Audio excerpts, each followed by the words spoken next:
സംസ്ഥാനത്ത് കൊച്ചിക്ക് ശേഷം metro train പദ്ധതിക്കായി പരിഗണിക്കുന്ന നഗരമാണ് തിരുവനന്തപുരം.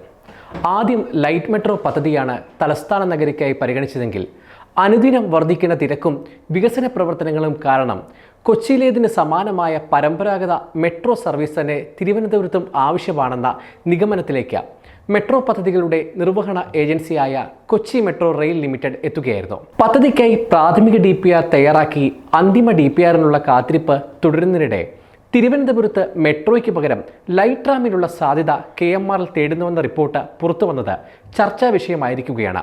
എന്താണ് മെട്രോയും ലൈറ്റ് ട്രാമും തമ്മിലുള്ള വ്യത്യാസം? തിരുവനന്തപുരത്ത് ഏതാണ് അനുയോജ്യം? വ്യത്യസ്തമായ നഗരഗതാഗത സംവിധാനങ്ങളിൽ റെയിൽപാതയോട് കൂടിയവയിൽ ഒന്നാണ് മെട്രോ റെയിൽ. ഗതാഗതത്തിന് ഏറ്റവും കാര്യക്ഷമവും സുരക്ഷിതവുമായ ഇവ വൈദ്യുതിയിൽ പ്രവർത്തിക്കുന്നതിനാൽ പരിസ്ഥിതി സൗഹാർദ്ദവുമാണ്. പ്രത്യേക പാതയിലൂടെ സർവീസ് നടത്തുന്നതിനാൽ റോഡ് ഗതാഗതത്തെ ബാധിക്കുകയുമില്ല. ഏതാണ്ട് 1 കിലോമീറ്റർ ഇടവിട്ട് സ്റ്റോപ്പുകളുള്ളതിനാൽ സാധാരണക്കാർ മുതലുള്ളവർക്ക് സർവീസ് ഉപകാരപ്രദം. മണിക്കൂറിൽ ഒരേ ദിശയിൽ ഏകദേശം 60,000 മുതൽ 80,000 വരെ യാത്രക്കാരെ മെട്രോ ട്രെയിനുകൾക്ക് വഹിക്കാനാകും. റോഡ് ഗതാഗത സംവിധാനങ്ങൾ ഉപയോഗിച്ചുള്ള യാത്രയേക്കാൾ 70% വരെ സമയം ലാഭിക്കാൻ മെട്രോ യാത്രയ്ക്കാകും. ടിക്കറ്റ് നിരക്കും പരിമിതം. 2 ഇടനാഴികളെ ബന്ധിപ്പിക്കുന്ന മെട്രോ ട്രെയിനുകൾ ജനത്തിരക്കേറിയ നഗരങ്ങളിൽ ഏറെ പ്രയോജനപ്രദമാണ്. എന്നാൽ സ്റ്റേഷനുകളും പ്രത്യേക പാതകളും അടക്കം വേണമെന്നതിനാൽ നിർമ്മാണ ചെലവാണ് പ്രധാന തലവേദന. നിയുക്ത തിരുവനന്തപുരം മെട്രോ പദ്ധതിയുടെ ആകെ നീളം 46.7 കിലോമീറ്ററാണ്. പ്രാഥമിക DPR പ്രകാരം കിലോമീറ്ററിന് 250 കോടി രൂപയാണ് നിർമ്മാണ ചെലവ് കണക്കാക്കുന്നത്. നഗരപാതകളിൽ സർവീസ് നടത്തുന്ന ട്രാമുകളുടെ ചെറു പതിപ്പാണ് ലൈറ്റ് ട്രാം.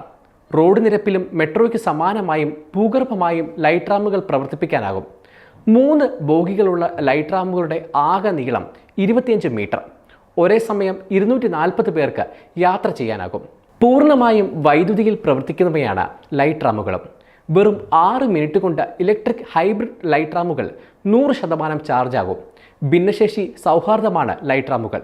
വലിയ സ്റ്റേഷനുകളൊന്നും ഇവയ്ക്ക് ആവശ്യമില്ല. ബസ്സിന് സമാനമായി റോഡ് നിരപ്പിൽ നിന്ന് തന്നെ യാത്രക്കാർക്ക് ലൈറ്റ് ട്രാമിലേക്ക് കയറാം. പരമ്പരാഗത മെട്രോയുടെ 4/1 മാത്രമാണ് ലൈറ്റ് ട്രാം പദ്ധതിക്ക് ചെലവ് വരുന്നത്.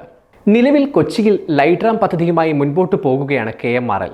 കൊച്ചിയിലെ MG റോഡ് മെട്രോ സ്റ്റേഷനിൽ നിന്ന് high court junction, Menaka, Jose junction വഴി തേവര വരെയുള്ള 6.2 കിലോമീറ്റർ ലൈറ്റ് ട്രാം നടപ്പിലാക്കാൻ സാധ്യമാകുന്ന മേഖലയാണെന്ന് ഓസ്ട്രേലിയയിലെ ബിസ്ബെയിൽ ഉൾപ്പെടെ ലോകത്തിൻ്റെ വിവിധ ഭാഗങ്ങളിൽ ലൈറ്റ് ട്രാം നടപ്പിലാക്കിയ ഹെസ്ഗ്രീൻ മൊബിലിറ്റി KMRLനെ അറിയിച്ചിട്ടുണ്ട്.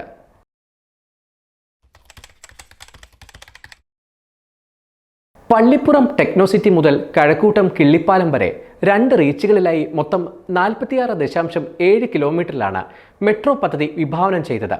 ഡൽഹി മെട്രോ റെയിൽ കോർപ്പറേഷൻ സമർപ്പിച്ച സമഗ്ര ഗതാഗത പ്ലാനിൽ 2 ഇടനാഴികളാണ് നിർദ്ദേശിച്ചിരിക്കുന്നത്. പള്ളിപ്പുറത്തെ ടെക്നോസിറ്റിയിൽ നിന്ന് പള്ളിച്ചാൽ വഴി നേമത്ത് എത്തിച്ചേരുന്നതാണ് ഒന്ന്. കഴക്കൂട്ടത്ത് നിന്ന് ഈഞ്ചക്കൽ വഴി കിള്ളിപ്പാലത്ത് എത്തിച്ചേരുന്നതാണ് മറ്റൊന്ന്.